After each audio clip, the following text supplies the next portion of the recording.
Bonjour, aujourd'hui on va parler de la différence entre le temps vécu et le temps perçu. Et c'est extrêmement important de saisir ça, surtout en période de confinement. Imaginez deux couples qui partent en même temps, ils ne se connaissent pas, en vacances, dans une île paradisiaque au Belize.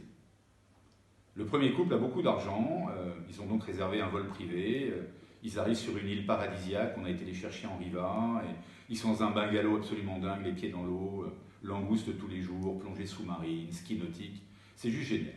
Le deuxième couple a un peu moins d'argent, mais donc ils ont voyagé dans un avion un peu bondé, ils arrivent sur une île un peu moins paradisiaque, c'est pas un Riva qui a été les chercher, mais ils sont quand même pas mal, ils font bien évidemment de la plongée sous-marine, mais ils ont moins d'extra que le premier couple.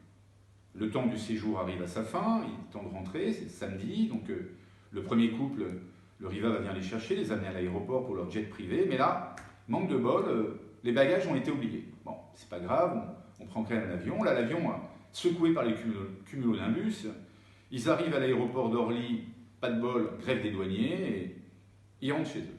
L'autre couple, qui a moins d'argent, a aussi quelques vicissitudes. Leur avion a du retard, ils croisent les mêmes cumulonimbus, ils vont être certes à la fin de la grève des douaniers, ils en subissent quand même les conséquences. Eh bien, si vous prenez ces deux couples, et imaginez que ces deux couples organisent un dîner avec leurs amis quelques jours après ce voyage. Le premier couple dira « N'allez jamais au Belize, c'est une catastrophe ». Le deuxième couple dira « Allez au Belize, c'est génial ». Pourquoi? Parce que le premier couple sera dans le ressenti du temps perçu, alors que le deuxième couple aura profité de ses vacances jour après jour, seconde après seconde, pour être dans ce qu'on appelle le temps vécu. En d'autres termes, grâce à ce confinement, efforcez-vous de comprendre la différence entre le temps vécu et le temps perçu. Et ce n'est pas chose facile parce que dans un processus d'évolution, nous ne retenons que des mauvaises nouvelles.